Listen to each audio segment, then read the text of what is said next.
Wow.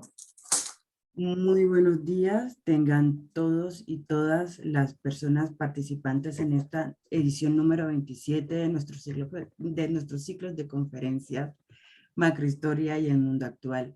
Hoy vamos a tener nuestra edición final del ciclo llamado Economía en tiempos de exploraciones científicas, América Latina en los siglos XVIII y XIX.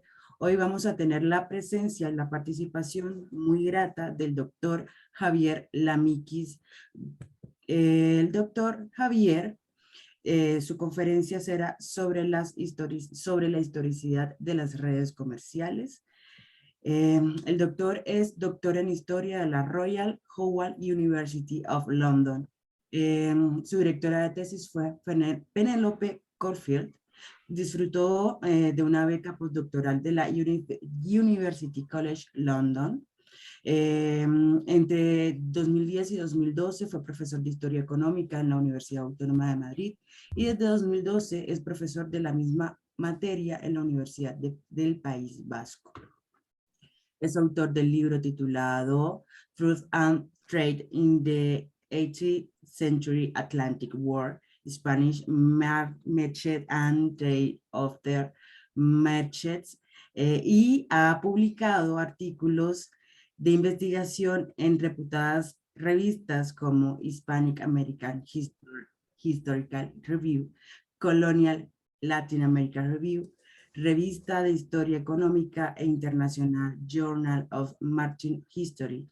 Es también, permítame por acá, es también autor de numerosos capítulos de libros colectivos. En la actualidad trabaja en un proyecto que explora las económicas y culturales de la carrera de Indias en el siglo XVII. Sin más, voy a darle paso al doctor Javier para que él mismo se presente, y muchísimas gracias por su presencia y su participación el día de hoy. Hola, muchísimas gracias por la invitación a los organizadores, pero sobre todo a Michelle, que fue quien contactó conmigo. Gracias también por la presentación. Y directamente lo que voy a hacer es tengo un PowerPoint preparado para mi intervención de hoy, y lo que voy a hacer es directamente compartirlo con vosotros. Espero que vaya bien. Vale, de acuerdo, y ahora le doy a la presentación y debería ir bien. Ahí estamos. De acuerdo, pues mi intervención de hoy, el tema o el título de la intervención es un título un tanto aparatoso, que trata de ser demasiado informativo y probablemente no informa de nada. El título principal, sobre la historicidad de las redes comerciales, en realidad casi también podría haber dicho sobre la instrumentalidad de las redes comerciales. Y lo demás sobre comerciantes, por supuesto, instituciones económicas, en una forma entendida ampliamente, no solamente las instituciones formales que todos conocemos en el ámbito del Atlántico hispánico, que serían de los consulados, la casa de contratación y todo esto, sino también, y más, las otras instituciones informales que son de las que voy a hablar hoy, que son las redes comerciales. Y también sobre la organización de los intercambios en lo que he denominado Atlántico hispánico. En la historiografía anglosajona se denomina más Spanish Atlantic, pero Atlántico español, quizá para el siglo XVIII, en la época borbónica, tiene algo más de sentido. Hasta entonces habría sido más un Atlántico castellano por aquello de la jurisdicción castellana, pero tiene más sentido llamarlo hispánico por aquello de la monarquía hispánica. Y en el siglo XVIII. ¿no? En principio sé que la serie de conferencias también se refiere al siglo XIX, pero para lo que voy a hablar el siglo XIX, a no ser que sea el comienzo del siglo XIX, que me queda un poco a desmano. Entonces, simplemente lo que voy a hacer es un recorrido casi vital de mis investigaciones en torno a las redes comerciales, de cómo llegué a interesarme y por qué llegué a interesarme por ellas, y qué fuentes he utilizado, qué preguntas me he planteado y cuál ha sido mi trabajo hasta el día de hoy. Pero sobre todo voy a hablar sobre qué investigaciones precedieron a la publicación de mi libro. Entonces la estructura de la conferencia va a ser un poco esta. Primero os voy a hablar cómo llegué a interesarme en las redes comerciales, después pasaré a hablar un poco sobre las preguntas y las fuentes, las preguntas que me planteé y cómo fueron cambiando estas preguntas y cuáles fueron las fuentes que empleé, las fuentes principales. Después hablaré de por qué hablar de redes y cómo hablar de redes. Veréis que soy bastante escéptico en algunas de estas cuestiones y en otras no tanto. El cuarto punto será, el cuarto y el quinto a lo mejor se deberían ser más trascendentes, pero van a ocupar menos espacio porque espero llegar para cuando llegue el cuarto y el quinto punto creo que algunas cuestiones estarán claras, porque es más el enfoque que quiero darle que las preguntas que quiero al final responder, ¿no? El cuarto sería un poco hablar de cuáles son los cambios o cuáles fueron las transformaciones en la organización del comercio transatlántico durante el siglo XVIII entre España y Latinoamérica. Y por último, hablar de cómo esos cambios en la organización del comercio afectaron a las redes comerciales y cómo transformaron estas redes comerciales en el Atlántico durante el siglo XVIII. Y antes de llegar ahí, antes de empezar a hablar del Atlántico latinoamericano, os pongo aquí un mapa donde no aparece prácticamente el Atlántico y desde luego no aparece Latinoamérica. El punto rojo que aparece ahí es Bilbao. Estoy hablando de cerca de Bilbao, de Vitoria, a 660 kilómetros de Bilbao. Y yo, nací en Bilbao, aunque no viví luego después en Bilbao. Y mi interés inicial al acabar la carrera de la licenciatura de Historia era hacer una tesis doctoral y la tesis doctoral quería enfocarla a una cuestión que tenía que ver con Bilbao. Y es que Bilbao fue, durante el siglo XVIII, el primer puerto, los comerciantes de Bilbao fueron los primeros comerciantes que empezaron a participar de nuevo en el comercio internacional. Comerciantes españoles que vuelven a participar en el comercio internacional en el siglo XVIII, después de un siglo XVII en el que el comercio internacional español había estado controlado prácticamente en su totalidad por comerciantes extranjeros, ingleses, franceses, holandeses, genoveses. Pero los españoles habían estado un poco en un segundo plano y más centrados en el comercio con Latinoamérica. Entonces, la pregunta que me planteaba y que quería estudiar era algo que tenía que ver con las relaciones comerciales de Bilbao. Y Bilbao, sobre todo, con el norte de Europa, por aquello de estar en el norte de la península ibérica, se relacionó comercialmente con estos puertos que aparecen ahí marcados en rojo, todos conocidos por nosotros. Pero sobre todo para el siglo XVIII, a comienzos del siglo XVIII ya iban a ser Londres, iban a ser Ámsterdam. Y el comercio básicamente de Bilbao era un comercio de exportación de lana castellana y de hierro vasco e importaciones de manufacturas, sobre todo de productos textiles. Y de alguna forma lo que quería yo entender era cómo los vascos, los bilbaínos, habían llegado a participar en este comercio, algo que otros españoles, de otros puertos españoles no llegarían a hacer hasta bien entrado el siglo XVIII, hasta la segunda mitad finales del siglo XVIII. Aquí tienen Bilbao en el siglo XXI, es una foto de cerca de hace 10 años, o 12 años probablemente, ahí a la izquierda está el Museo Guggenheim, a la derecha del todo está la antigua catedral de Bilbao, no catedral religiosa, sino el estadio de fútbol del Athletic de Bilbao, hoy en día un estadio nuevo, ese es el viejo. Y este es Bilbao en el siglo XXI. Pero si se fijan ahí, en ese punto, dentro de ese círculo está Bilbao tal cual era en el siglo XVIII y durante buena parte de la Edad Moderna. Y si nos situáramos en esa colina de ahí arriba y miráramos en la dirección de la flecha hacia lo que era el antiguo Bilbao, sería esto lo que veríamos, ¿no? Esto sería Bilbao en el siglo XVIII. La segunda mitad. En el siglo XVII, siglo XVI era prácticamente igual, una población de en torno a 10, 12.000 personas y dedicada al comercio que les he descrito antes. Y Bilbao, como digo, tiene en la historiografía más tradicional esta aura de haber sido un puerto muy importante a la hora de introducir novedades jurídicas. Por ejemplo, las ordenanzas del consulado de Bilbao fue una especie de código comercial que sirvió no solamente para Bilbao, sino para toda América. Y también en la historiografía pues siempre se ha celebrado de alguna forma el hecho de que los bilbaínos llegaran a tomar control del comercio internacional de Bilbao. Y aquí les pongo una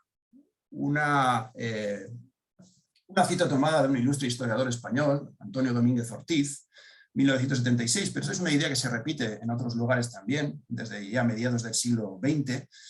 Dice, para finales del siglo XVIII, pero en realidad se está refiriendo a todo el siglo XVIII, los comerciantes gaditanos, y aquí hace la comparación, y esto es lo que me pareció muy interesante, ¿no? Los comerciantes gaditanos, en vez de crear y aumentar capitales, los disipaban en el lujo y la ostentación, y no había desaparecido la costumbre de abandonar los negocios después de hacer fortuna.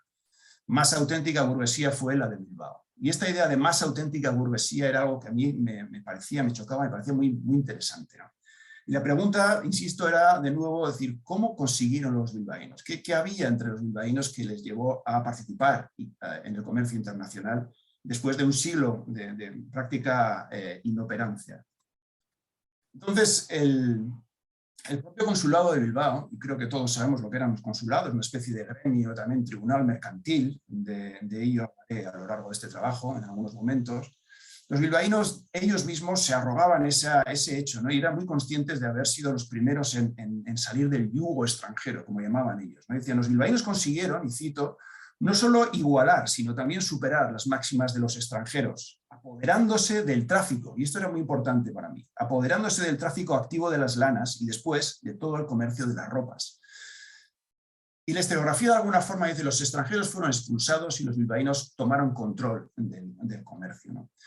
Y a mí esta idea de cómo lo habían hecho, con quién se habían relacionado, habían viajado, se habían establecido ellos en Ámsterdam, se habían establecido ellos en Londres, en Bristol y otros lugares, ¿cómo lo hicieron, ¿no? Y esto era una laguna historiográfica muy grande, nadie conocía, nadie sabía cómo lo habían hecho, ¿no? Se daba por hecho estas palabras del consulado de Bilbao de que había sido así, pero nadie se había puesto a preguntarse por qué. Esta cuestión remitía a algo que en la historiografía, en la historia económica, pero en la economía, más en general, en las ciencias sociales en general, se conoce como el problema de agencia. Aplicado al comercio de larga distancia o internacional de época moderna, vendría a ser una cuestión básicamente de con quién te relacionas, por aquello de que existe una distancia, existe una problemática de falta de inmediatez en la comunicación, de riesgo e incertidumbre por la distancia, y esto se le ha conocido como el problema de agencia, o en inglés, the principal agent problem. Y esto llevado a lenguaje más entendible, me encontré con una cita que a mí me parece que es muy interesante, que es con una cita que he empleado, que es con el que arranco mi libro, que es de un escritor español que gana un premio en Madrid, en la Sociedad Económica. Se presenta un ensayo y lo gana, y en este ensayo saqué una frase que me pareció, este párrafo que me pareció muy interesante, ¿no? Decía, la buena fe, madre de la confianza y del crédito, es necesaria para todo, y mucho más para el comercio, porque sin ella todos los hombres están en una hostilidad continua, sin poder valerse de otros que de sí mismos para todos los asuntos. Y esta pregunta me parecía clave. ¿Cómo ha de poder un negociante de este reino enviar los efectos de él a un reino extraño si no tiene confianza en su corresponsal? Entonces, la idea viene a ser un problema de confianza. Y la idea era, si los bilbaínos habían conseguido dominar o controlar de nuevo el comercio internacional, ¿cómo lo habían hecho? Si habían expulsado a los extranjeros. ¿Con quién habían establecido estos vínculos de confianza? ¿Habían enviado a sus familiares? ¿Habían enviado a sus paisanos a estos puertos? Y esto es lo típico a la hora de... La historiografía siempre nos habla de estas cuestiones, ¿no? De cómo se aseguran los comerciantes, en base a qué crean estas relaciones con otros comerciantes, pues bueno, recurriendo a la familia, recurriendo a miembros del mismo grupo étnico, religioso o a paisanos, recurriendo a amistades, algo de lo que no se habla tanto, pero que es muy importante, y también valiéndose de mejoras institucionales y de mecanismos de control más eficientes, ¿no? Esto era un poco lo que le tenía yo en mente cuando me propuse trabajar en mi tesis doctoral. Entonces, como bien se ha dicho en mi presentación, acudí a Londres, a Royal Holloway, con Penny Corfield, que fue mi supervisor, mi directora de tesis, Y ella se interesó por este planteamiento que acabo de describiros, le parecía muy interesante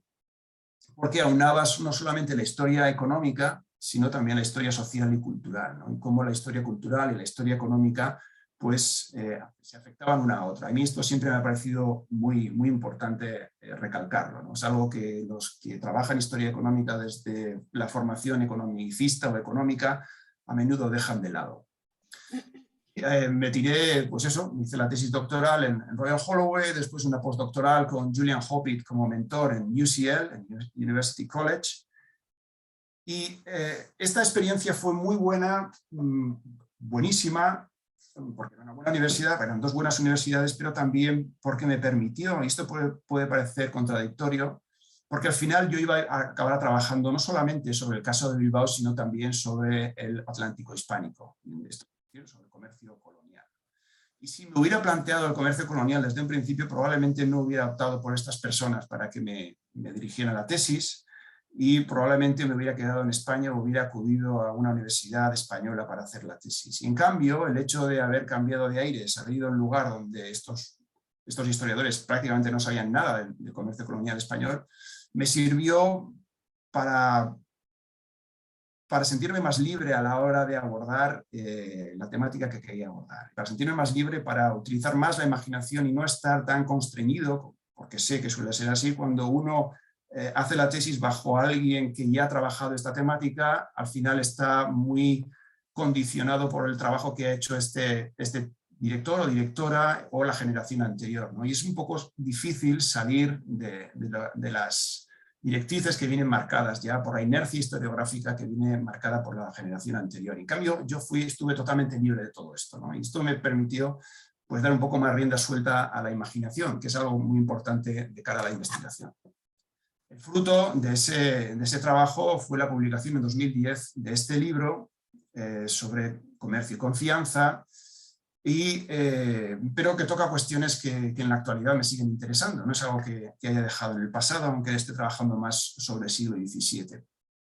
Y a la hora de escoger el título del libro, como pueden ver ahí, hay dos temas, dos palabras que trataban un poco de vender el libro, la idea del libro, que eran dos cuestiones que estaban muy en boga y que siguen estando en boga hasta cierto punto. Uno era la historia del mundo atlántico, la historiografía en torno a lo que significa la historia atlántica, y después en la parte baja la idea de los networks, ¿no? La idea de las redes. Redes, historia atlántica eran dos ingredientes que buscaban, iban un poco a la moda de lo que iba entonces, pero era también lo que me interesaba a mí. Entonces el libro se situó dentro de una historiografía que se estaba creando entonces, llevarían unos años, pero durante esos años se publicaron algunos libros muy interesantes con esta temática de redes, de comerciantes, de instituciones, de comercio, y en torno a la problemática del principal agent, el problema de agencia, ¿no?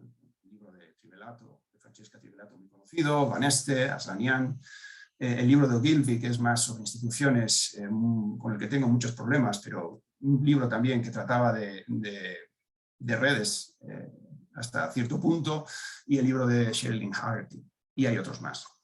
Y la otra tradición historiográfica, que era más amplia, que es la de la historia atlántica, ¿no? Es una selección de libros, pero hay muchísimos más relacionados con la historia atlántica, muchos sobre la trata de esclavos, muchísimo, pero también no tanto sobre el Atlántico hispánico, pero también. Entonces, todas estas cuestiones, lo que quiero explicar es cómo llegué, habiendo partido con la idea de trabajar sobre Bilbao y las preguntas que me había planteado, cómo acabé trabajando sobre el Atlántico hispánico y las relaciones entre, sobre todo, Cádiz y los puertos americanos, y sobre todo con Lima. Entonces, quiero hablar ahora de las preguntas que me planteé, de cómo se fueron transformando estas preguntas y cuáles fueron las fuentes que empleé. La primera pregunta, la pregunta inicial era ¿qué importancia jugó la confianza interpersonal entre personas en la creciente participación de los bilbaínos en el comercio internacional del siglo XVIII? Pero esto se transformó, no tardó mucho en transformarse debido a las fuentes con las que me fui encontrando, y uno ya empieza a plantearse, y esto creo que es algo que se plantea cualquiera que esté trabajando en su tesis doctoral, ¿qué antecede a qué? ¿Las fuentes a las preguntas o las preguntas a las fuentes? Y yo creo que esa relación, quizá uno primero lee sobre una cuestión y se plantea unas preguntas y después busca las fuentes, es cierto, pero las fuentes también luego condicionan la pregunta, ¿no? Porque las fuentes te permiten plantear preguntas que a lo mejor nunca te habías planteado, o te permiten también reformular la pregunta inicial, ¿no? Y siempre tiene que haber un diálogo entre las fuentes y entre las preguntas que uno trata de responder. Entonces, una pregunta más amplia, la pregunta inicial, ya con las fuentes de las que voy a hablar en un momento, fue la de qué papel jugó la confianza en general, interpersonal, en el comercio atlántico del siglo XVIII. Y fíjense que todavía no he hablado prácticamente de redes, lo he dejado caer por ahí, pero enseguida explicaré por qué todavía no he hablado de ello. Y después, las fuentes me permitieron examinar también, o sobre todo, relaciones transatlánticas. Entonces, la pregunta entonces central, ya reformulada, fue ¿qué cambios sufrieron esas relaciones a lo largo del siglo XVIII y qué papel jugó en ello la confianza? Era eso lo que me interesaba responder y lo que creía que las fuentes me iban a permitir responder. Entonces, para ello me fui a Inglaterra con la intención, como decía, de trabajar sobre los vínculos entre Bilbao y Londres, en este caso, u otros puertos ingleses o del norte de Europa. Entonces, buscando en los archivos, me encontré con una fuente que no me esperaba, una fuente que no desconocía totalmente y que mucha gente desconocía. Ahora se ha hecho más conocido, en parte por mi libro, pero por otro también por otras publicaciones. Y lo que me encontré en este archivo, en los archivos nacionales británicos, The National Archives, que está en el suroeste de Londres, en Kew. Kew es conocido por los jardines reales, es un lugar muy, muy agradable de visitar. Y tiene este archivo, los archivos nacionales. Y durante los archivos nacionales, yo antes de llegar al archivo, lo que hice fue mirar en el catálogo online a ver si había referencias sobre Bilbao, o sobre capitanes de barcos y estas cuestiones. Me iban apareciendo nombres. Y cuando llegué al archivo empecé a buscar, a pedir las asignaturas de los archivos, de los documentos que estaban vinculados a Bilbao y a otros lugares de España. Entonces me di cuenta que había una sección del archivo que estaba muy mal catalogada y que estaba muy poco utilizada en aquella época. Estoy hablando de hace 20 años, 2001, es cuando empecé a trabajar en esto. Y esta sección es la sección del High Court of Admiralty, que es el Tribunal Supremo, el Alto Tribunal del Almirantazgo. Y ahí dentro hay un montón de secciones, pero las dos secciones que eran más importantes, o que fueron más útiles, fueron las de correspondencia interceptada y la de los papeles de las presas. Y ahora voy a explicar a qué me estoy refiriendo. En los siglos XVII y XVIII, los ingleses se pelearon con un montón de países. Un montón de monarquías, repúblicas, en el siglo XVII sobre todo con los holandeses, en el siglo XVIII sobre todo con Francia y España, pero también con otros países. Entonces lo que hicieron fue, a medida además, sobre todo, que iban ganando potencia marítima, esto era muy, muy patente en el siglo XVIII, pues apresaban a muchísimos barcos enemigos. Esto los franceses, los españoles, los holandeses también lo hacían. Lo que ocurre es que la documentación interceptada en aquella época no se ha preservado en el caso de esos países, pero los ingleses, por el motivo que fuera, sí que guardaron pues mucha de la documentación que incautaron de las presas que iban haciendo durante las guerras, ¿no? Los barcos de guerra que capturaban otros barcos de guerra o capturaban barcos mercantes del enemigo que habían sido capturados dentro del periodo de guerra, o barcos corsarios que cumplen la misma misión, ¿no?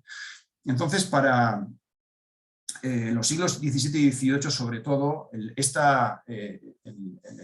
el archivo del almirantazgo tienen algo más de 4.000 cajas con papeles y objetos, no solamente papeles del barco en sí, papeles pertenecientes al capitán del barco o algún otro pasajero del barco, sino también correspondencia que esos barcos llevaban de un lugar a otro, que podía ser pues, de América a España o de Francia al Caribe o o incluso también correspondencia del Océano Índico, algo del Pacífico.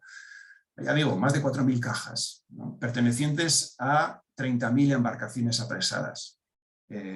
Son muchas embarcaciones apresadas de todo tipo, barcos pequeños, barcos grandes, pero también son barcos, en muchos casos, de los que se sabe solamente el nombre. No quiere decir que haya documentación de los 30.000 barcos, ¿no? Hay mucha documentación de algunos barcos y muy poca de muchos. Se calcula que en el archivo tienen cerca de 160.000 cartas que nunca llegaron a su destino, que fueron interceptadas por los británicos y puestas en estas cajas. Y estas cartas están escritas, hasta ahora se han reconocido 19 idiomas diferentes, ¿no?, entre ellos, por supuesto, el español. Pero también mi lengua materna, que es el vascuence o el euskera.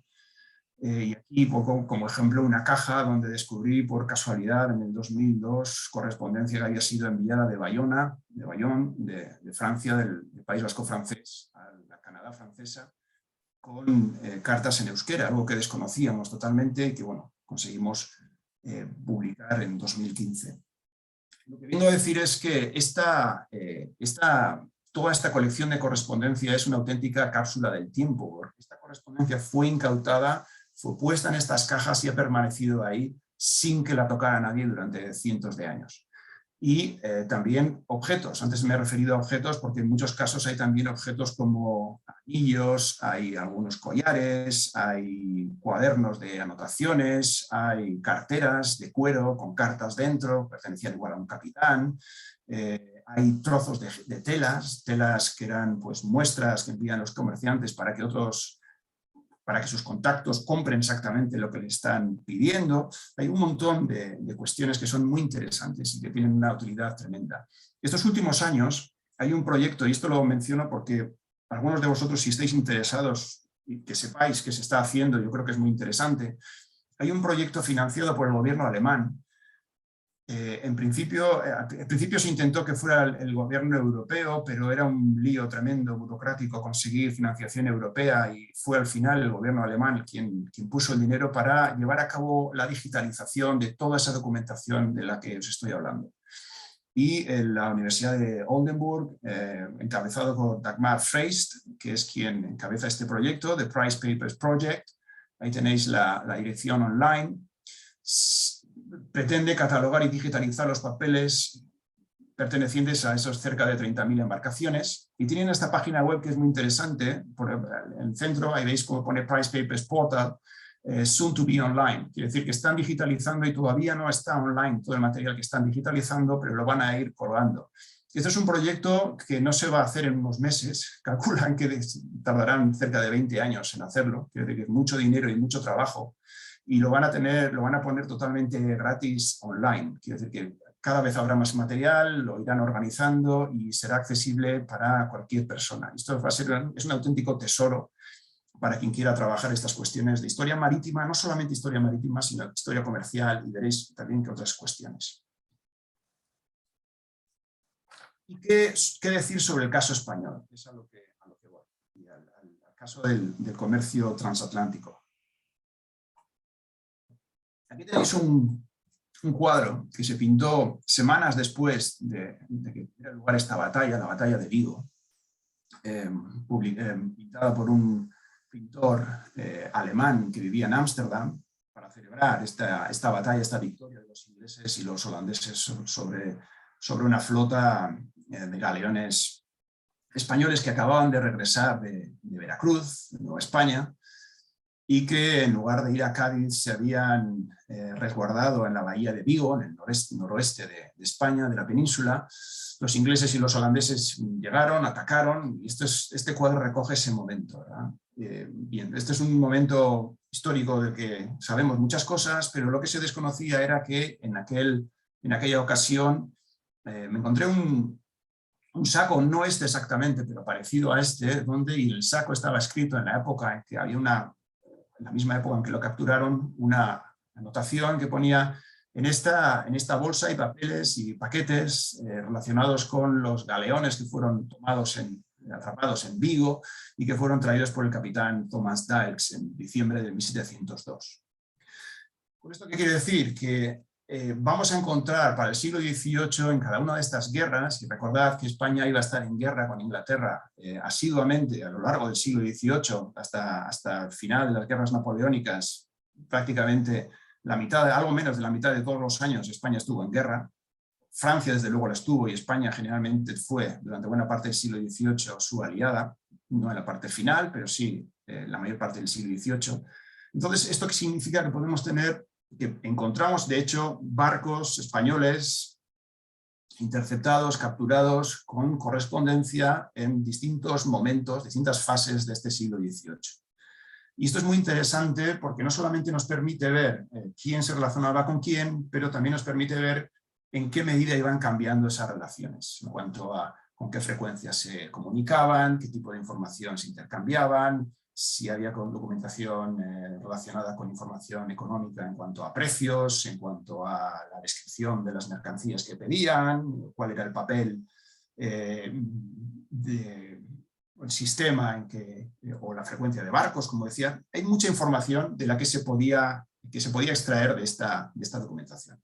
Y la más importante, el caso más importante que me encontré fue de esta guerra, de la guerra de independencia norteamericana, que se inicia, Francia iba a apoyar a los independentistas, a los americanos, a los rebeldes, contra Inglaterra, y España se unió a esta guerra en el 79. Este es un cuadro pintado en el 82, cuando la guerra aún no había concluido, por un pintor francés, pero que en realidad llevaba ya para entonces 30 años viviendo en Londres, Dominique Serret, que en este cuadro vemos un poco la suerte que corrían los barcos que eran capturados. A la izquierda vemos un barco, el Foudroyant, que era un barco inglés. El que está a la derecha es el Pégase, que es un barco francés, aunque lleva ya pabellón inglés porque había sido capturado, y lo traen a Portsmouth, que era el puerto principal, en el sur de donde estaba el puerto de la Armada británica, y donde estaba el tribunal del almirantazgo, y ahí el tribunal lo que decidía era si el barco había sido capturado en periodo de guerra, si era una presa legal, y si era una presa legal, pues entonces se vendía en subasta, y todo lo que llevaba dentro, si había mercancías o era artillería y tal, pues eso o se lo quedaban o parte de ella lo vendían. Y es curioso que este Dominique Serret, este pintor, en realidad había sido inicialmente, en los años 40, había sido capitán de barcos españoles, y fue a finales de la década de los 40 capturado él mismo en un barco cuando se dirigía a Cuba, ¿no? Entonces él tenía esta experiencia de haber sido capturado por los ingleses, y luego ya pasó 30 años de su vida en Inglaterra. Bien, pues de esa guerra me encontré con una serie de cajas con correspondencia perteneciente a un barco, y el nombre de este barco era La Perla. En realidad su nombre era el San Francisco Javier, pero su alias, por lo que se conocía más a los barcos, era La Perla. Este es un barco que había salido del puerto del Callao, el puerto de Lima, que había salido el 12 de mayo de 1779. Cuando sale, España aún no ha declarado la guerra a Inglaterra, pero cuando lo capturan, meses más tarde, ya estaban en guerra, y estos no tenían conocimiento del comienzo de la guerra. Entonces los iban a atrapar, pues nada, cerca de las Azores, 5 meses más tarde, cuando ya les quedaba poco para concluir la singladura. Y esta foto muestra el contenido de una de las cajas, de 6 cajas, que contiene toda la correspondencia que llevaba el barco La Perla. Sobre todo, casi todas las cartas habían sido escritas, datadas en Lima, y estaban dirigidas, ahora veremos a qué lugares, sobre todo a Cádiz y Madrid, pero también a otros lugares de España y Europa. Y esto, como veis, son sobres, muchos de ellos estaban aún incluso sin abrir cuando los encontré, con el franqueado de Lima, con el nombre de la ciudad a la que están dirigidos, con la persona, con el destinatario. Y dentro uno se encuentra pues con correspondencia no solamente mercantil, no solamente de comerciantes, sino todo tipo de correspondencia de todo tipo de emigrantes o de personas que tenían amistades o familiares en la península. El barco fue llevado a Falmouth y corrió la suerte que corrían los demás barcos, ¿no? Entonces, y este en realidad era uno de los barcos, el tipo de barco que los ingleses más querían capturar, porque una cosa era capturar en una batalla un barco enemigo de guerra, eso estaba muy bien, pero si podían interceptar un barco mercante que venía despistado y traía plata, pues mucho mejor.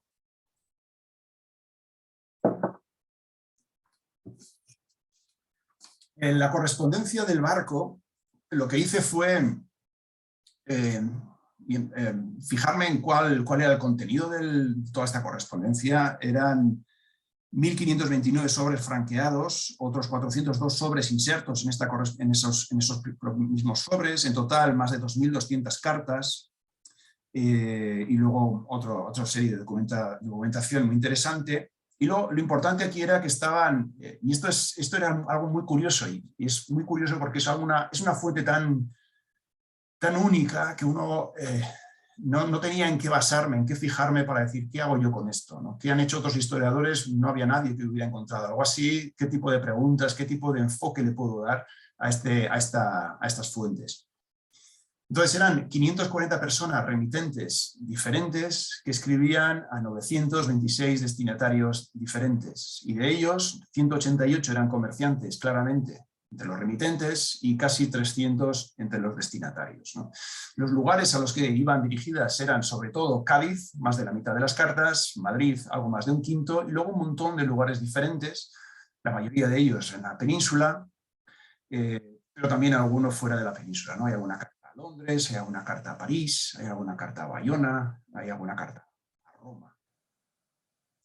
Entonces lo que hice con todo esto, claro, esto es una fuente, cuando la encontré, que te sobrepasa, ¿no? Y dices, bueno, si tengo que dedicarle tiempo a esta fuente porque es tan única y tan especial, y no se aleja mucho, porque las preguntas iniciales que me había planteado podía acomodarlas a estas fuentes y seguir indagando en la misma cuestión, solo que ahora ya en un espacio geográfico mucho más amplio, pues bueno, me parecía interesante y parecía que merecía el esfuerzo. Entonces lo que hice fue crear una base de datos utilizando FileMaker. Esta es una versión antigua de FileMaker, ahora tengo una versión actualizada, pero básicamente lo que hice fue crear una base de datos con una ficha. Diseñé las fichas y con una ficha para cada uno de los sobres, ¿no? En este caso, entonces, tendría la descripción, sobre grande, tochazo, ese es interesantes, y tenía algo interesante dividido en dos. Entonces, una primera parte, ¿no? Una descripción, y luego la transcripción de aquello que me parecía interesante. Ponía también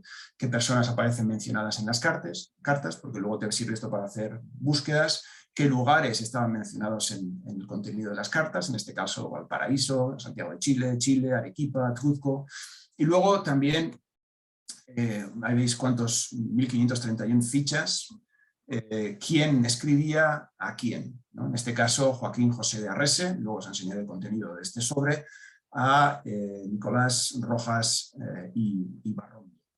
Esto se podía ver de otra forma, que es esta. Cada una de esas líneas sería el contenido de una, o sea que se refiere a un sobre, y entonces aquí uno puede, pues, ordenarlo y ver, bueno, pues aquí en este caso está ordenado alfabéticamente por los destinatarios. Bueno, pues aquí vemos como, por ejemplo, hermanos Aguado y Guruceta, pues cuántos sobres iban a recibir y de quién. Más abajo, Juan Miguel de Aguerrevere, cuántos iba a recibir y de quién. Pues bueno, pues uno puede organizarlo de otra forma u de otra, ¿no? Pero esto lo que te permite es tener acceso a toda esta información y empezar a conocer con quién se relacionaban, cuántos contactos tenían y qué tipo de información se intercambiaban. Os pongo algunos ejemplos, porque todavía, insisto, no he hablado de redes, pero sí que sobre la pregunta que más me preocupaba, que era el tema de la confianza, si jugaba un papel importante o no jugaba un papel importante, ¿no?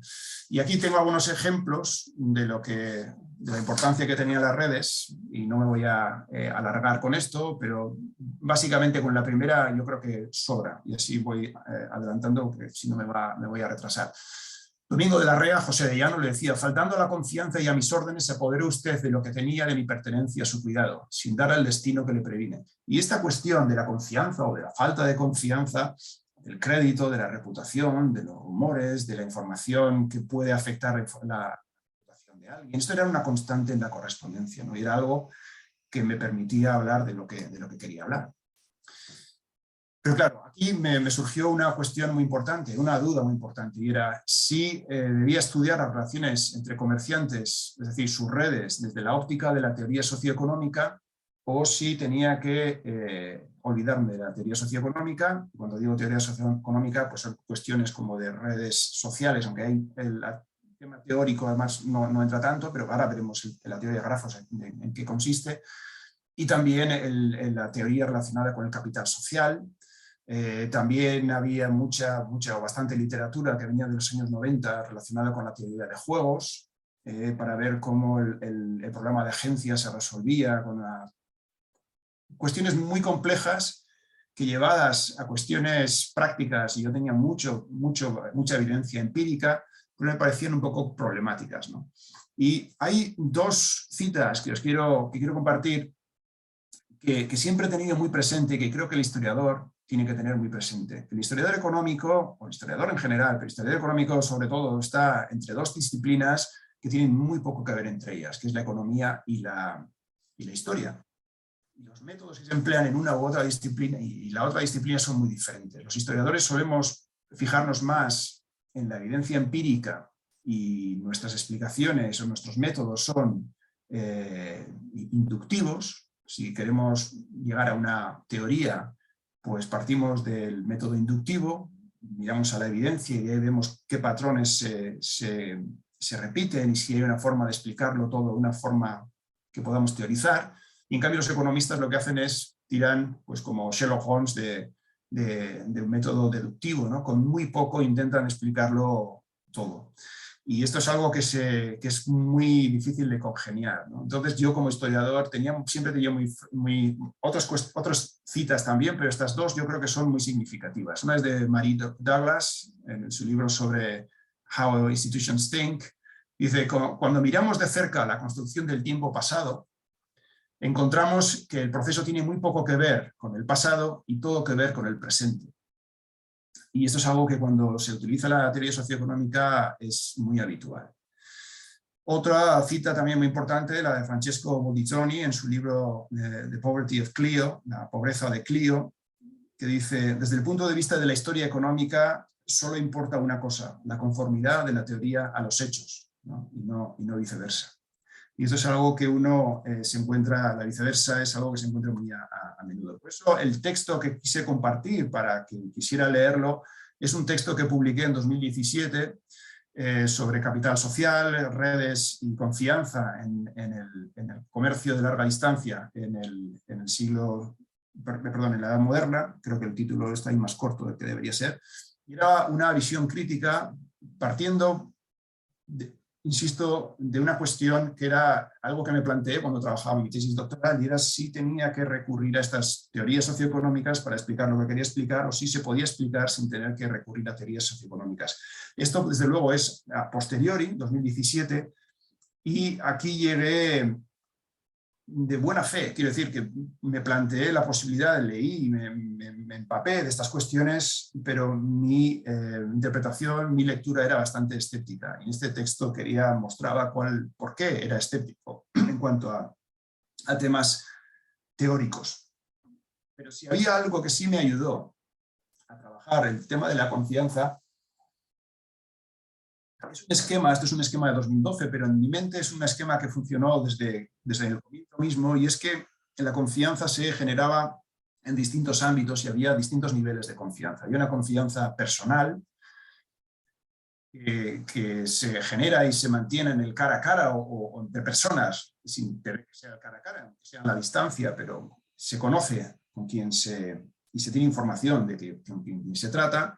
Luego hay una confianza institucional que ocurre a nivel de legislación, a nivel de tribunales, a nivel de escribanías, y si todo eso funciona, pues eso también hace que no tengamos que depender tanto del trato personal. Y luego hay otro que ya se corresponde más con teoría, con economías modernas y avanzadas, que tiene que ver con la idea de la teoría de la confianza general, que es algo que no encontramos en economías premodernas.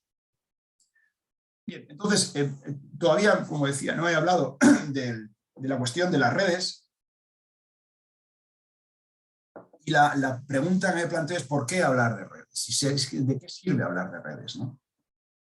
Y aquí tengo también otro par de citas, uno desde luego que es muy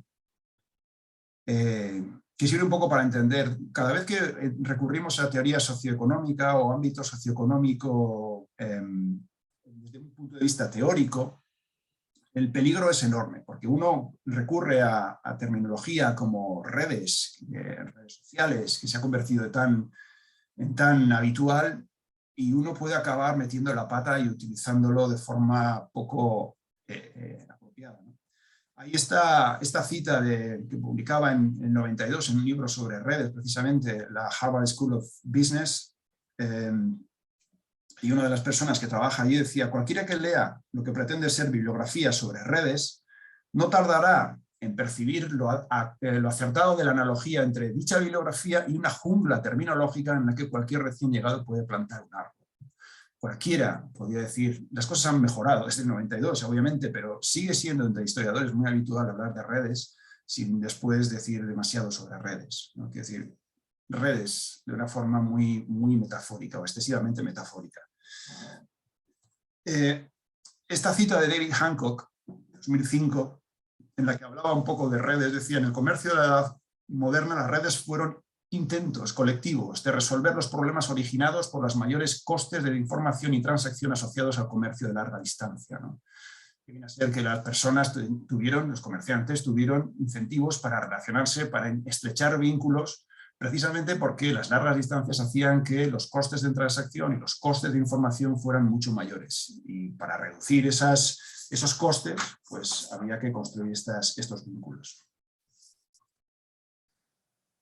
Pero aquí surgen estas preguntas, ¿no? ¿Por qué no hablar simplemente de corresponsales y contactos, sino de redes, ¿no? ¿De qué sirve hablar de redes? ¿Por qué no decimos, bueno, aquí hay un corresponsal y hay un contacto, y hay una persona que escribe a otra y una persona que se relaciona o que tiene un contacto en otro puerto? Bueno, la cuestión es que si hablamos de corresponsales y contactos, nos centramos sobre todo en los individuos y no tanto en las relaciones entre ellos. Y esto es algo que en la historiografía tradicional ahora ha cambiado mucho estos últimos 20, 30 años, pero siempre se hablaba de este comerciante trata con este otro comerciante, ¿no? Y aparecían los nombres, y esto uno lo encuentra en muchos lugares, ¿no? Pero de lo que no se hablaba tanto era de lo que a mí me interesa en este caso, y es que las relaciones, ¿no? Y la idea de red, de network, busca precisamente poner el foco sobre todo en las relaciones sociales, ¿no? Esa relación, cómo se crea, cómo se mantiene, cuáles son sus características. Y desde ese punto de vista el empleo de la terminología de red a mí me parece útil, no porque red sea el objetivo, no es a donde queremos llegar. ¿Cuál es tu tema? Yo las redes. No, ese no es el tema. En las redes yo, por eso decía al principio de mi intervención, que lo veo más como algo instrumental, porque hablar de redes nos permite hablar de las relaciones sociales, y son esas relaciones sociales las que me interesan, ¿no? Y si lo pensamos en esas relaciones desde un punto de vista de redes, yo creo que nos ayuda a comprender muchas cuestiones. Pero claro, alguien puede decir, joder, no resulta una obviedad la existencia de redes, porque al final somos seres humanos, somos seres sociales, y para cualquier cosa que queramos conseguir, la sociabilidad es una de nuestras características. Luego siempre va a haber redes, efectivamente, ¿no? Entonces, este comerciante tenía redes, ya, pero es que sin redes no habría sido comerciante. Eso es una obviedad. Entonces, ¿qué podemos decir, ¿no? Si nos dedicamos exclusivamente a desenmascarar redes y hablar de redes sin otro objetivo, sin otra pregunta a la que queramos responder, la verdad es que hablar de redes no sirve de mucho. Aplicar la teoría de grafos, esta era una cuestión también que me preocupaba, ¿no?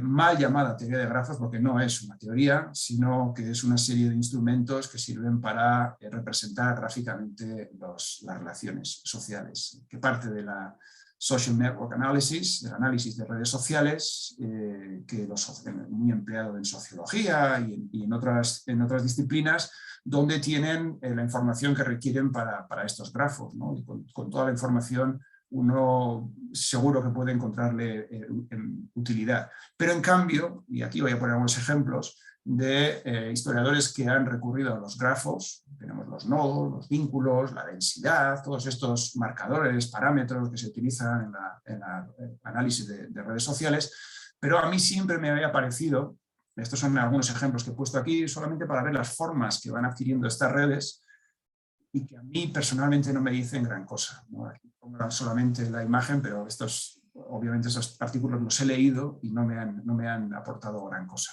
No, son más bien experimentos, y los propios autores cuando lo hacen lo dicen, voy a experimentar y ver a ver qué consigo de aquí. Mi sensación es que nunca llegaban a buen puerto estos experimentos, no fuera esto no lo había visto y gracias al grafo lo he visto y esto me permite explicar esto o aquello. Yo soy bastante escéptico en el tema del empleo de grafos. Son algunos casos de Haggerty y su esposo en un artículo. Hay algunos como McWaters y Yannick Lemarchand que utilizan la contabilidad, los libros de contabilidad para también crear estos grafos. Y ya digo que a mí no me dicen gran cosa, ¿no? Son formas, coloridos, pero es casi como fijarse en los pozos del café para predecir el futuro. Quiero decir, a mí no me dicen gran cosa. No voy a ser, bueno, yo estoy siendo bastante crítico, pero quiero decir que son intentos y así se plantea. Claro, ¿qué decir? Entonces, ¿por qué hablar de redes? ¿Cómo hablar de redes? Ya os he dado alguna pista, pero con las redes hay una problemática muy importante y es la de una red social es un grupo de actores, en este caso, ¿no? Está Barhart intentando describir qué es una red. Y aquí esto es uno de los problemas que planteaba en el capítulo que puse ahí para que leyerais, ¿no? Él lo que dice es, y esto es un criterio muy arbitrario, ¿no? Que se puede convertir en convención si todos lo aceptamos, pero no deja de ser arbitrario en su comienzo. Dice, una red social es un grupo de actores en el que todos están conectados con al menos dos actores del grupo. Uno puede preguntar, ¿y por qué dos? ¿Y por qué no más?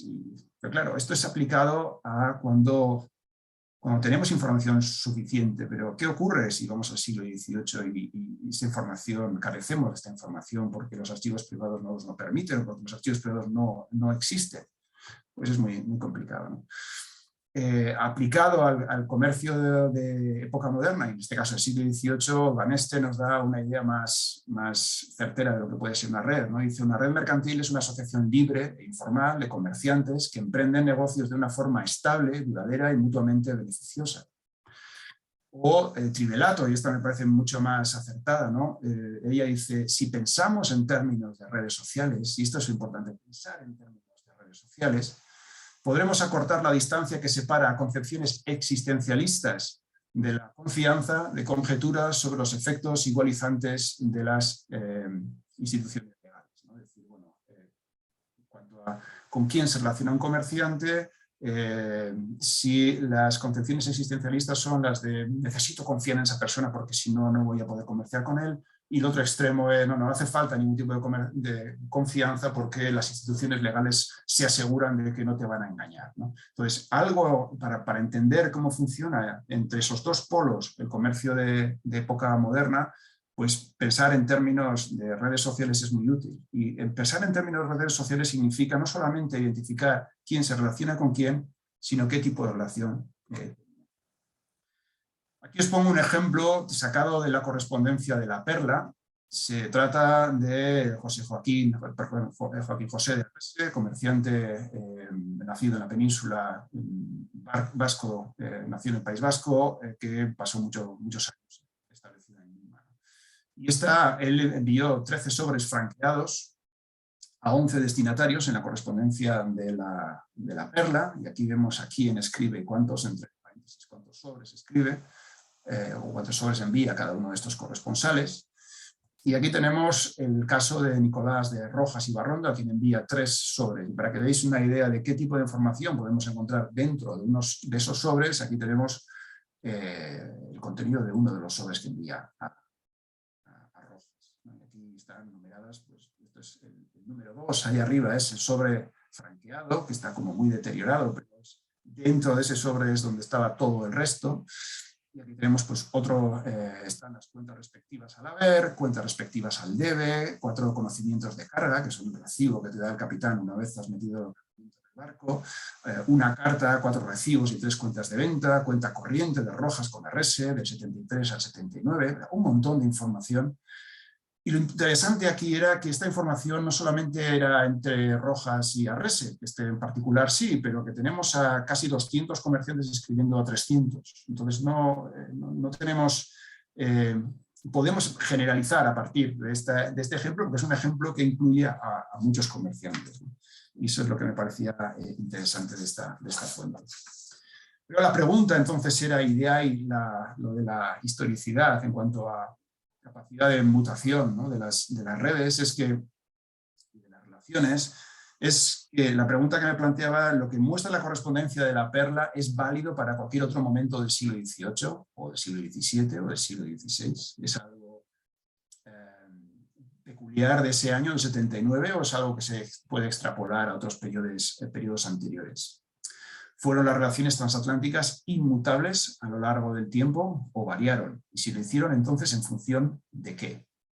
Estas son preguntas que yo me planteé gracias a las fuentes, que nunca antes se habían planteado en la historiografía, porque la historiografía había estado, y totalmente comprensible, había estado más centrada en cuestiones de rivalidades entre instituciones, entre los consulados, los gremios de comerciantes, o las grandes corporaciones de comerciantes de las principales ciudades americanas y Sevilla y Cádiz, en el caso de España, ¿no?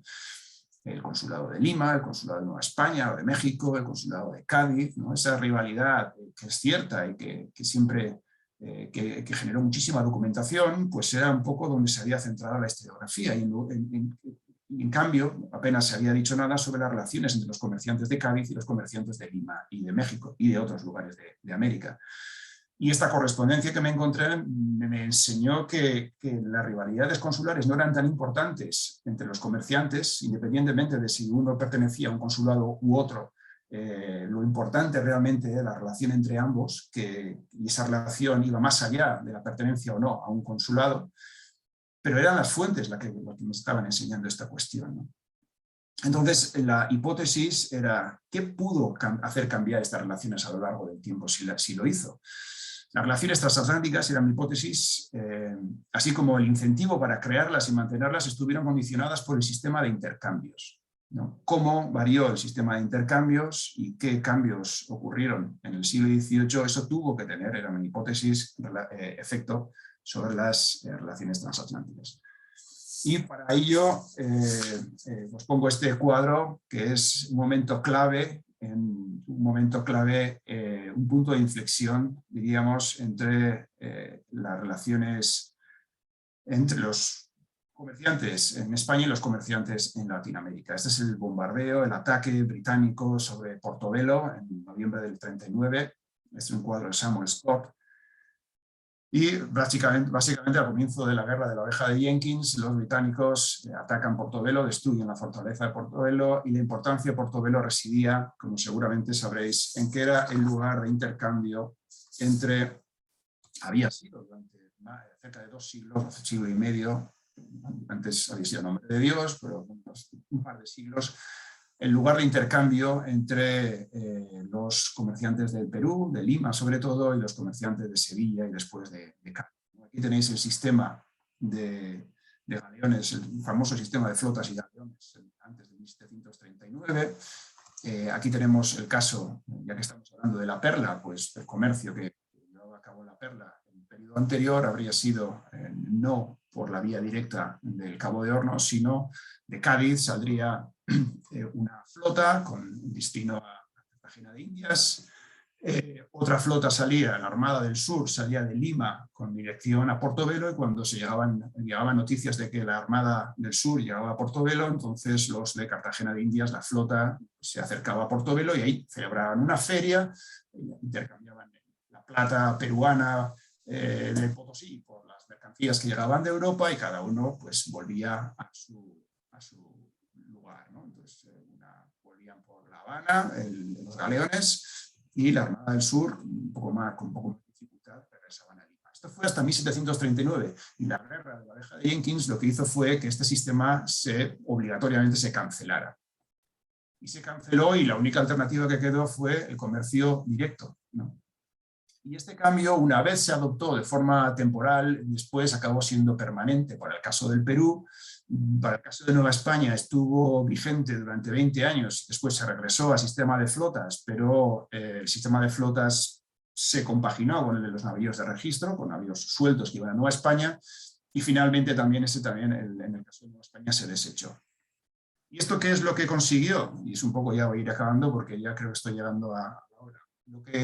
Lo que ocurrió fue que los cambios en el sistema de intercambios fueron dos: la cancelación del sistema de flotas y ferias y ruta del Istmo, y segundo, la adopción de navíos de registro por la ruta directa del Cabo. ¿Qué cambios trajo esto, ¿no? ¿Cuáles fueron las consecuencias de esos dos cambios? Y esto que describo ahora fue lo que hace que las relaciones entre comerciantes que me encontré en La Perla fueran de la forma que eran y en cambio no aparecieran con esa misma forma en las guerras anteriores. En las guerras, por ejemplo, de comienzo del siglo XVIII, en la Guerra de Sucesión Española, los barcos que fueron atrapados en Vigo, pues esa correspondencia que se atrapa ahí tiene unas características y una información y un número de personas que no tiene nada que ver con el número de personas que aparecían en el caso de La Perla, ¿no? ¿Qué ocurrió después de 1739? Pues que hubo, en principio, en los periodos de guerra no, pero una vez concluye la guerra y se sigue con el mismo tipo de relación, pues que había mayor frecuencia de intercambios transatlánticos, porque las flotas ya en la segunda mitad del siglo XVII, las flotas que iban a tierra firme, pues salían cada 3, 4, 5, en algún caso hasta cada 7 años, y en cambio con los navíos de registro iban a ir varios navíos todos los años, ¿no?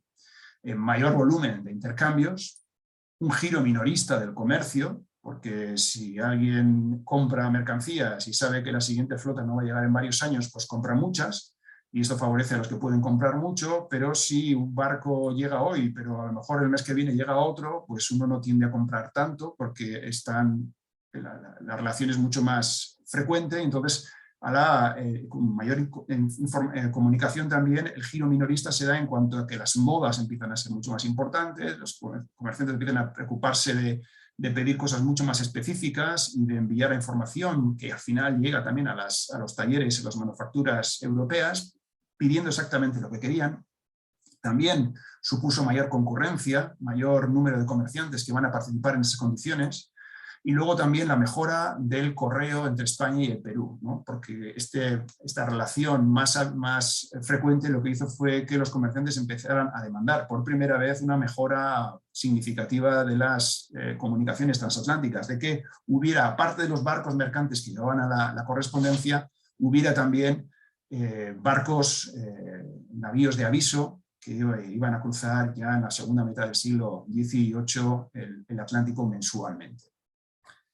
Y ya para acabar, pues dos conclusiones. Yo llegué a otras conclusiones también, muy diferentes, más específicas, digamos, pero yo creo que para el lector o el que siga esta cuestión desde un punto de vista más general, hubo dos cuestiones que fueron muy importantes y que se pueden concluir de mi trabajo. Uno es que el punto de inflexión en las relaciones transatlánticas fue la década de 1740, no 1778, como se ha siempre insistido, por la importancia que tuvo el comercio libre, o el llamado comercio libre que se inicia en 1778. Y quizá más importante que eso es que los vínculos entre España y Latinoamérica nunca fueron tan cercanos como en las décadas previas a las guerras de independencia, ¿no? Ese fue el momento en que parece paradójico, a lo mejor incluso contradictorio, y yo creo que es una cuestión muy interesante, es que efectivamente las relaciones entre los comerciantes, pero también la relación de frecuencia de transmisión de información entre el propio gobierno central, la monarquía, y los virreinatos fue mucho más fluida, mucho más habitual en este periodo que antecedió a lo que después acabaría siendo la independencia de las colonias en América. Y con eso no me quiero extender más. Creo que he agotado justo la hora, o no, a lo mejor no he llegado a la hora, pero lo dejo ahí y entonces podemos seguir con las preguntas. Bueno, muchísimas gracias, profesor. Creo que con esta presentación cerramos muy bien esta triple fecha. Después de escuchar al profesor Marichal, a Rafael Sagredo, quienes también, por ejemplo, en la última charla del profesor Sagredo, hablamos de redes científicas a través de la exploración y que acompañaba ese viaje. Entonces creo que está muy en consonancia también pensar teóricamente qué son las redes, qué es la confianza y pues obviamente basado en las fuentes. Y pues creo que fue lo que pues, por lo menos a muchos nos llamó la atención y se ve reflejado en las preguntas. Pues entrando en materia de las preguntas, precisamente frente a las fuentes y a los papeles marítimos, encuentro que hay como un interés frente al tema del contrabando y en particular se pregunta aquí si la interceptación de la correspondencia pudo afectar precisamente la confianza de este sistema de intercambios, esta interceptación de correspondencia. Esa puede ser una primera pregunta. Y otra pregunta recurrente es el tema de,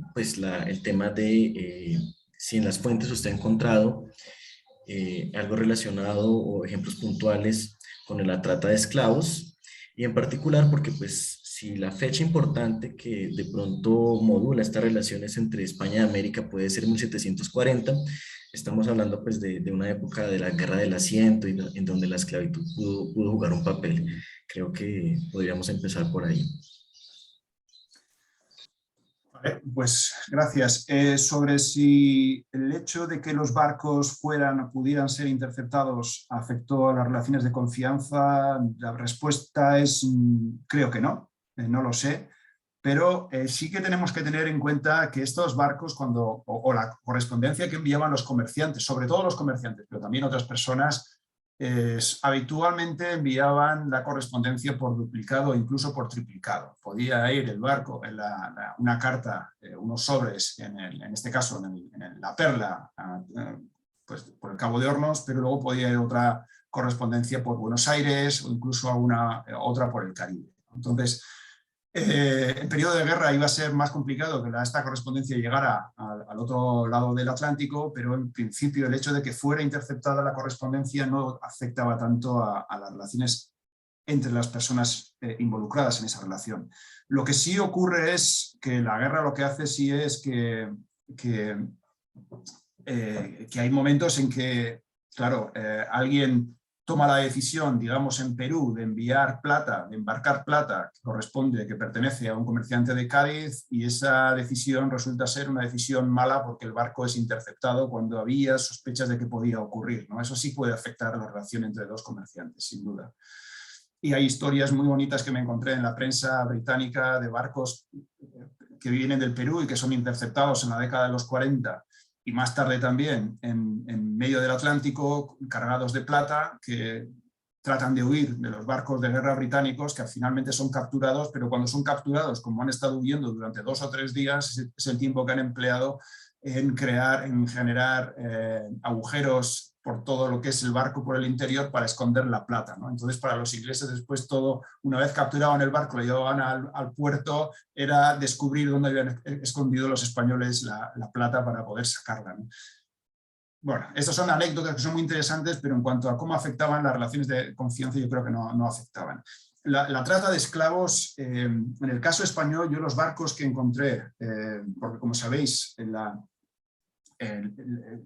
desde luego en siglo XVII y XVIII, la trata de esclavos en el imperio hispánico español no estuvo en manos de españoles, estuvo en manos de portugueses primero, de holandeses, de ingleses, pero entonces en los barcos españoles en los que me fijé apenas no había ninguna referencia a la trata de esclavos. Lo que sí me encontré fue con barcos franceses que fueron capturados viniendo de África, incluso con esclavos, y en algunos casos te encuentras con la correspondencia, con cartas, con archivo personal de un comerciante, me acuerdo, de un francés, y que estoy seguro que quien trabaja estas cuestiones de trata de esclavos habrá localizado ya, ¿no?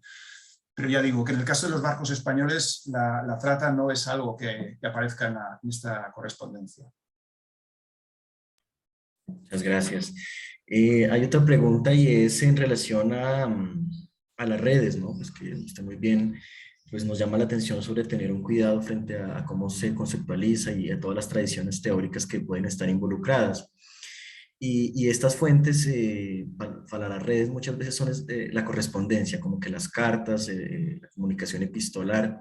Entonces hay quien pregunta que si considera que es posible hacer una investigación también de las redes sociales sin contar con las cartas, o qué otro tipo de fuentes podrían usarse en ausencia de cartas.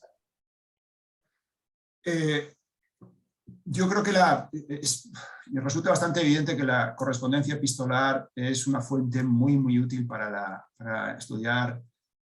Como digo, ya digo que yo la idea de redes la utilizo más para visualizar el hecho de que existen unas relaciones, y lo que de verdad me interesa son las relaciones. Entonces esas relaciones se ven mucho mejor a través de la correspondencia epistolar.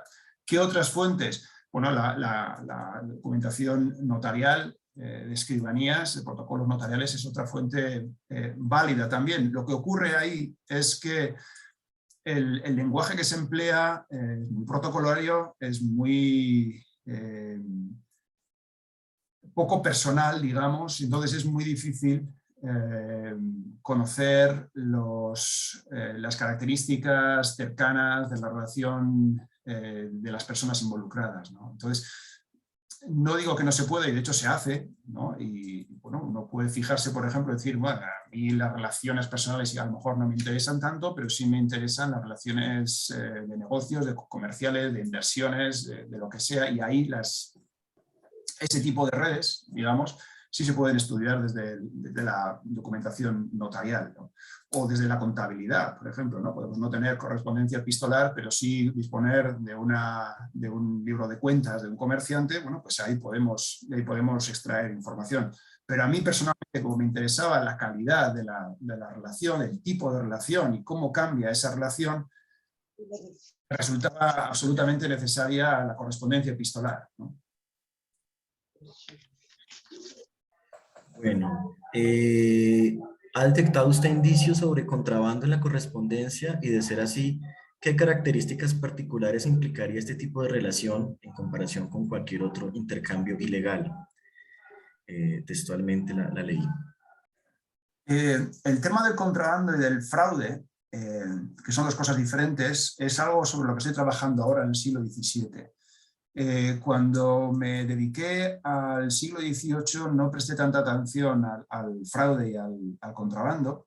El fraude sería el no pagar los derechos, los impuestos que hay que pagar, y el contrabando sería pues, comerciar en mercancías que están prohibidas, por rutas prohibidas o no, o por personas que no pueden participar, ¿no? Eso sería un poco el contrabando. Desde ese punto de vista, si consideramos, por ejemplo, contrabando el hecho de que hubiera comerciantes extranjeros en Cádiz que participaban en el comercio colonial español, estando como tenían prohibida su participación, esa sería una parte del contrabando, es decir, dentro del propio sistema. Sobre eso sí que permite esta correspondencia hablar, porque en la correspondencia también hay extranjeros, pero hay muy pocos extranjeros. Y eso era algo que a mí me chocó, y en la conclusión a la que llegué fue que estos extranjeros, las casas más importantes francesas de Cádiz, por ejemplo, y están prácticamente todas en la correspondencia, solamente recibían cada una de ellas como mucho 2 cartas, y habitualmente solamente una. Y el tipo de información que recibían era bastante limitada. Y en cambio había otros comerciantes españoles que recibían muchísimas cartas de distintas personas y tenían una visión. Uno puede fijarse en la correspondencia y hacerse una idea de quién está en Cádiz y va a recibir esa correspondencia, qué tipo de información va a recibir. Y la información que recibían los españoles era muchísimo más rica que la que recibían los extranjeros. Entonces puedes decir, ¿y esto por qué? Porque no era legal de unos y era legal de los otros. Bueno, pero las cartas podían escribirlas y no se censuraban ni se entraba ahí a nada. Y mi idea era que lo que los extranjeros no tenían era la facilidad de viajar a América, porque lo tenían prohibido, y por tanto no tenían tanta gente con la que poder tener una relación estrecha, algo que por ejemplo los emigrantes del País Vasco, de Cantabria, los montañeses tenían en abundancia, ¿no? Pero en cuanto al contrabando, el contrabando era mucho más habitual en el Caribe, y los barcos que son capturados, sobre todo en la década de los 40 en el Caribe, de ahí sí que se pueden sacar más cosas relacionadas con el contrabando.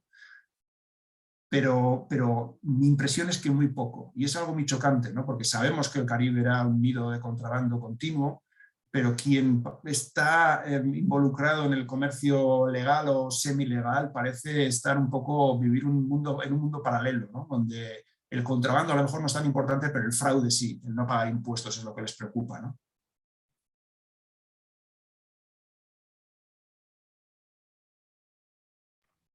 Bien, entonces acá nos preguntan si cree usted que el concepto de redes comerciales del siglo XVIII o que trabaja para el siglo XVIII sería útil para pensar el comercio transoceánico en la primera mitad del siglo XIX, particularmente a través de casas británicas y norteamericanas.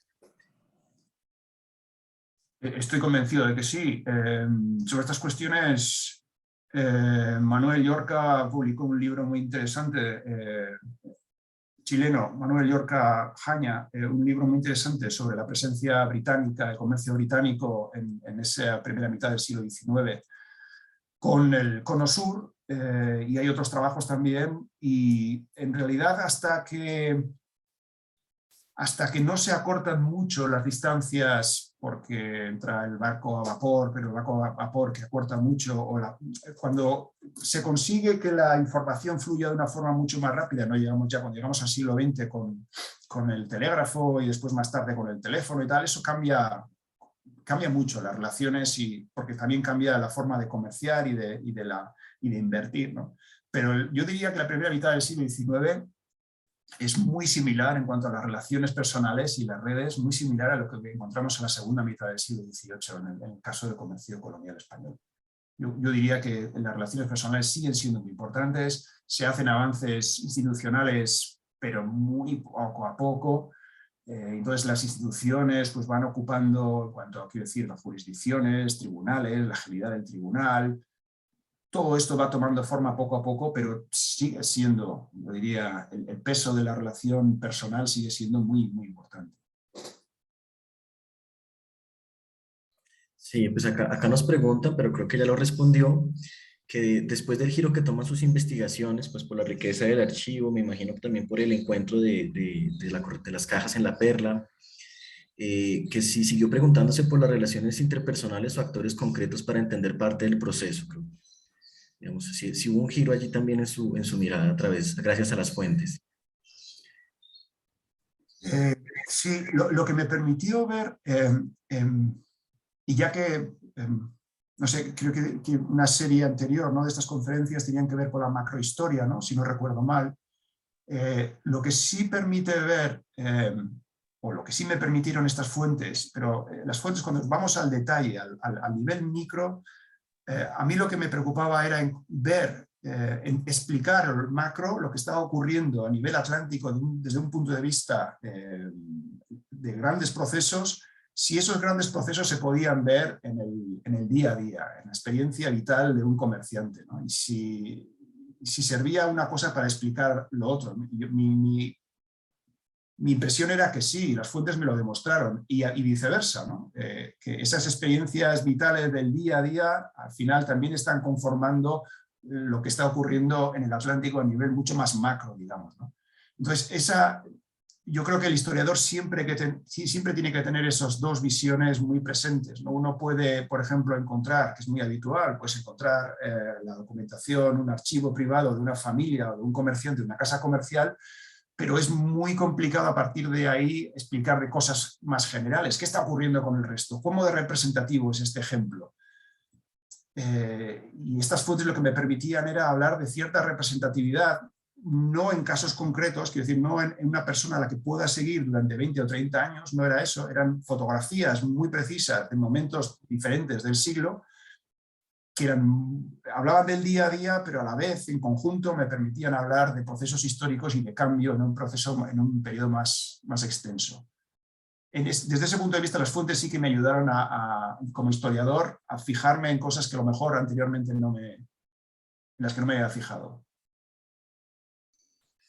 Sí, muy bien. Y pues precisamente hablando de los casos concretos, como que la gente también está interesada en casos puntuales.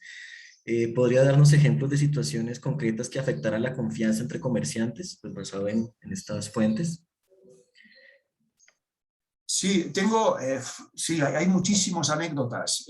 Muchas de ellas las recogí en mi libro. También publiqué un artículo, mi primer artículo que publiqué en 2007, que fue precisamente el de la historia de un comerciante vasco, alavés, que nació cerca de donde estoy yo, Juan de Guino, que viaja por cuestión de deudas, está obligado a viajar de Cádiz. Él residía en Cádiz con su mujer y sus hijos, y a la edad de 50 y tantos años se ve obligado a viajar a Perú, a cruzar el Atlántico, más de 5 meses de travesía, con todo el riesgo que ello entraña, para ir y confrontar a su corresponsal y socio que vivía en Lima, para que le explicara a ver cómo estas deudas cómo se habían producido y qué intención tenía de hacer, o qué iba a hacer. Entonces, cuando Eguino llega ahí a Lima, lo que me encuentro es que él llegó pocas semanas antes de que partiera La Perla. Entonces, en La Perla van las cartas de Eguino a sus corresponsales, a sus contactos en Cádiz, explicando qué es lo que se había encontrado en Lima con este socio suyo que él sospechaba que le había engañado. Entonces, en la correspondencia me encuentro con a quién escribe a Cádiz, pero también me encuentro la correspondencia de su socio en Lima, que cuenta una historia completamente diferente, y también de otros comerciantes que rumorean, y entre ellos dicen, uy, ha llegado este Eguino, por la edad que tiene, aquí habrá venido. ¿No? Aquí hay un lío. Entonces, todos esos escriben y pues la realidad, sacar la realidad a partir de esa correspondencia es muy difícil porque cada uno lo ve de una forma diferente. Entonces, si uno se pone en la visión de quien va a recibir esas cartas en Cádiz y va a tener acceso a esa información, verdaderamente es muy difícil saber quién está diciendo la verdad y quién está diciendo, mentira, ¿no?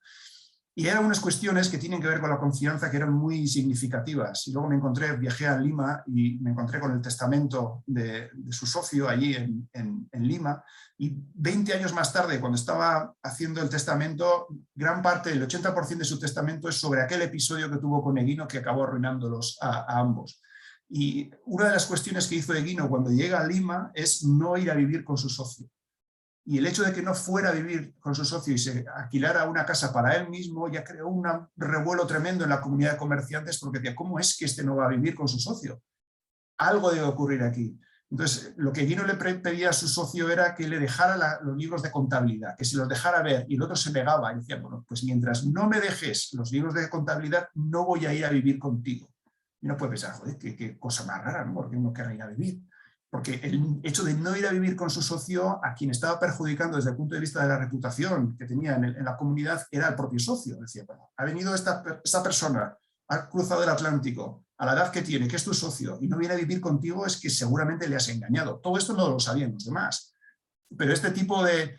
la correspondencia lo que te muestra es, y desde puntos de vista muy diferentes, que la confianza y la reputación se creaba y se generaba y se representaba de formas muy diferentes, ¿no? De la decisión que tomara un comerciante en un momento dado, con quién iba a vivir, qué compraba, qué vendía, qué contrato hacía, que todas esas cuestiones tenían importancia.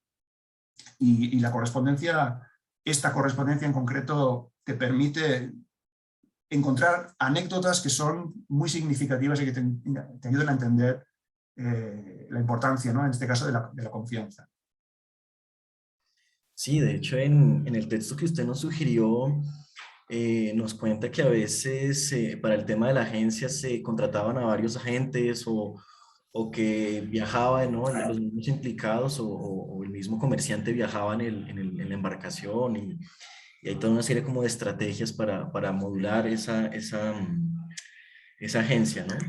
Y yo pensaba, pues no sé si estoy hilando demasiado fino, que pues precisamente a principios del siglo XIX, en términos políticos, las independencias también se fraguan por personas que actúan como agentes, ¿no? Agentes ante prestamistas y ante casas comerciales, ¿no? Entonces creo que con el giro minorista y estos navíos de registro y este mayor volumen de la información, también puede tener un correlato político. No sé si es ir demasiado lejos en ese sentido. A mí me parece que es un poco lejos, pero porque no me interesé en ello. No quiero decir que no haya conexión y que no se pueda encontrar. Y parece una cuestión muy interesante, no digo que no. Yo no me interesé por ello porque me quedé prácticamente en la década de los 90 del siglo XVIII y no fui más allá. Después me he encontrado con más correspondencia que encontré en Londres hace unos pocos años, de otro barco que es interceptado viniendo de Perú, pero esto ya es al final de la paz de Amiens, ¿no? En 1804. ¿no? Entonces, sospecho, no es una correspondencia que aún no he examinado, pero sospecho que en comparación a la correspondencia de la Perla de 25 años antes, el contenido de esa correspondencia seguramente cuestiones políticas están siendo ya tratadas entre los comerciantes y tienen más relevancia de la que habían tenido 25 años antes. Eso es algo que sospecho y probablemente sea así. Pero bueno, no me interesé por ello en su momento y ahora estoy entretenido con el siglo XVII, así que ya veremos si en un futuro. Yo creo que voy a hacer una última pregunta que aparece aquí en el chat. Con respecto al contrabando, Johann Matthew, en su obra sobre el comercio colonial británico en el mar Arábigo, siglo XIX, plantea que se inventariaba productos prohibidos utilizando eufemismos. ¿Ha encontrado usted situaciones similares en los archivos?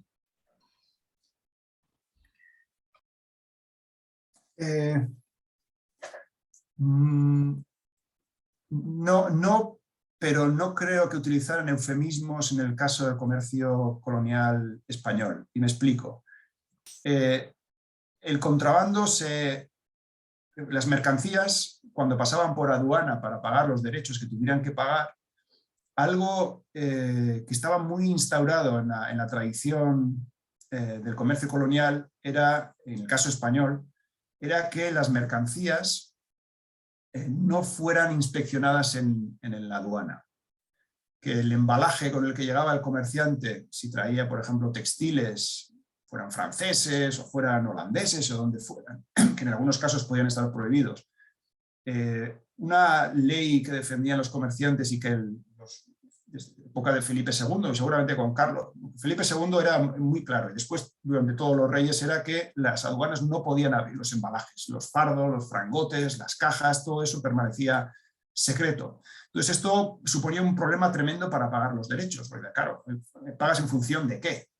Si es por la declaración jurada, que era como se hacía al principio del comerciante que jura ante Dios que lo que lleva son 4 patatas y va a pagar, no son patatas, es un chiste, pero es decir, que lleva algo que tiene poco valor, paga en aduana por ese poco valor, cuando era evidente que llegaban mercancías de mucho más valor. Entonces al final la fiscalidad en el siglo XVIII acaba siendo por volumen, se paga. Vienes con un fardo, ¿qué volumen tienes? Pues por cada palmo cúbico pago este dinero. ¿Por qué se acabó haciendo eso? Porque las aduanas no podían abrir para ver qué es lo que había dentro. Entonces, si uno no puede abrir para ver lo que hay dentro, evidentemente no necesita después, y porque la correspondencia donde va detallado lo que va dentro, tampoco se podía abrir en las aduanas, o la monarquía no podía abrirlas para ver estos comerciantes con qué están comerciando, pues entonces no tenía necesidad de utilizar ningún tipo de eufemismo. Entonces lo que tenían que describir fuera en los inventarios, en los pedidos de productos que hacen, o también en los inventarios, en las facturas con las que después les llegan que tienen que pagar, ahí las mercancías se describen tal cual son, estén prohibidas o no estén prohibidas. Bueno, muchísimas gracias.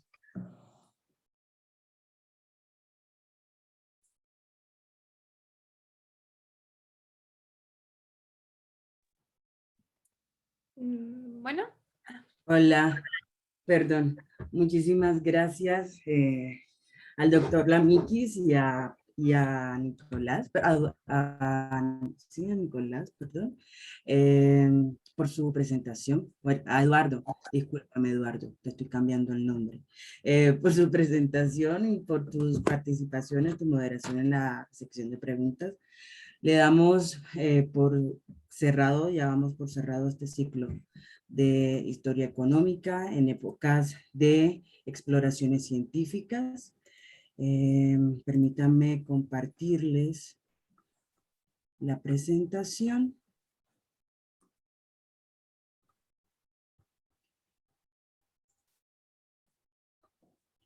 Recuerden que el próximo 30 de octubre vamos a tener un nuevo ciclo o una nueva conferencia titulada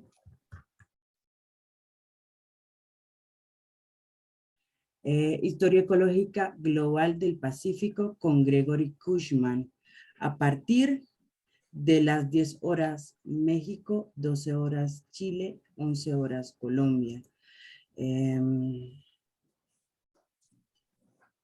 Permítame un momento, tengo algunos problemas con mi computadora. Voy a compartirles pantalla.